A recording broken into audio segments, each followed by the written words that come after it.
His stumbling into the snowy ground made no discernible sound, apart from a muted groan. Collapsed.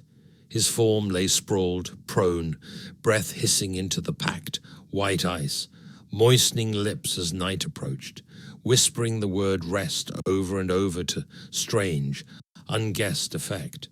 For as the broken, airy word lingered in the quiet, he heard a sudden breeze rush and swell, until it just as quickly fell silent. Doubtful that he mistook his bearings, he stood up to look toward the darkening hillside, whose flat summit he now tried to climb. Scraping up the slope, fighting through the deep drifts, finally alighting on the peak, he gazed from the hilltop as fatigue forced his knees to drop.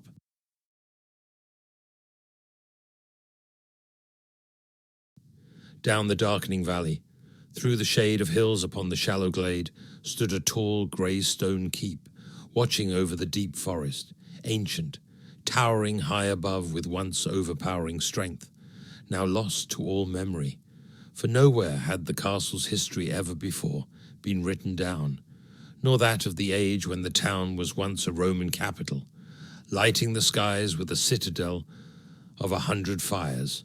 The sight that now met his eye in the twilight grey was but the silhouette of former days.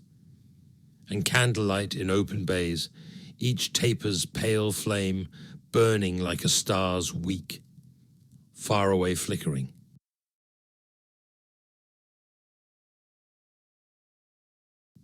His gaze fixing upon this glow, eagerly he leapt across the snowdrifts. His thought of hearthstone warmed by ceaseless flame, baked and formed to shiny hardness, of rising steam from spiced wine in the ruddy gleam, the crisp edges and tender white flesh of bread, warm and light, roasting spits of quail and pheasant cooked to golden tenderness, the pleasant cacophony of scullery and larder drawing him ever harder toward the tower.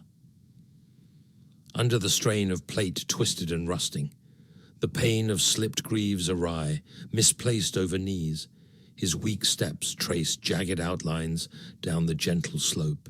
As he ran, with fragile hope, he conjured the touch of velvet sheet and bed caressed by the heat of warming pans, the touch of downy goose quills, firm yet soft drowsy eyes, welcoming a night of dreams, snuggled in the glow of candle beams, envisioning the grail in light too beautiful for words or sight, while from its cup an endless fount fed more souls than he could count, its waters sacred as the tear of suffering cleansed of fear, nourishing the heart unseen, unquenched by time or loss, in faith entrenched.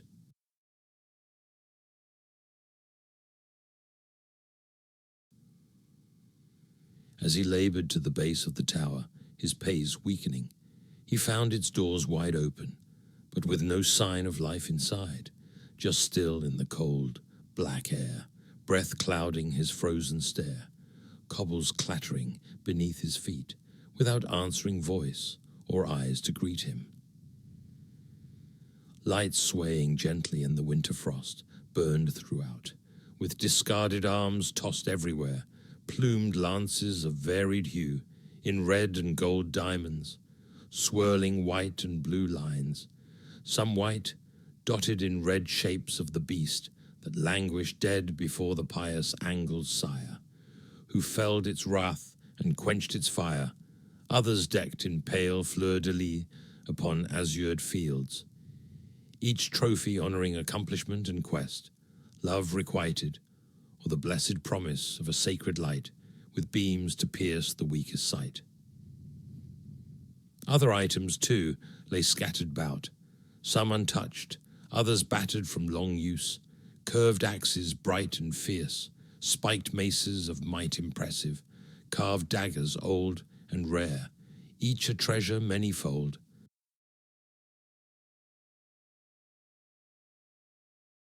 Most striking of the arms that lay, however, in shadow and faded grey light, were the swords, of razored blue-tinged steel and roughened hue, handles carved and struck with gems fit for crowns and diadems, blades with runes of moon and star etched in languages from far away, some from the crested doors of Denmark, others from the shores of Saxon, Norse, and Breton sands.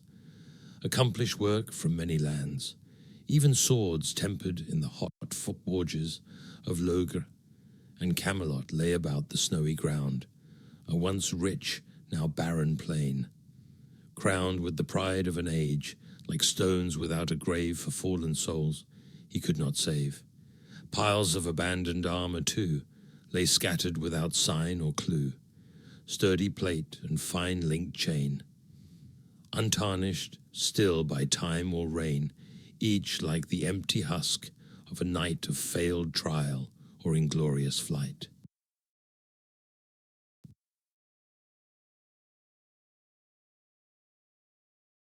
Uncertain at the sight of the gear scattered around him, with fear unconcealed, he glanced back, although he knew no other choice than to go onward.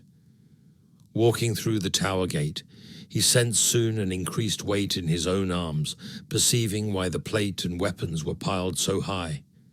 His shoulders began to buckle and sway, knees almost giving way. Hesitant now how to proceed. In doubt he could succeed in combat without shield or blade, he then considered whether the Grail made each challenger submit to such a test of faith, to relinquish weapons, lest in desperation they might prove a temptation. He began to remove his accoutrements and heavy chain shirt, easing the soreness and pain with each cast-off piece. His eye then fell upon a halberd close by, his length almost twice his height, tipped with a curved, bright, jagged blade. Avoiding dishonor to his sword, with a heavy axe the lord cut the wooden end.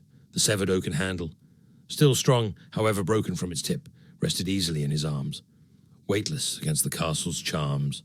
Warily then he followed the glowing trail of torches, little knowing what subtle trace drew him to a place from cold and barren snow.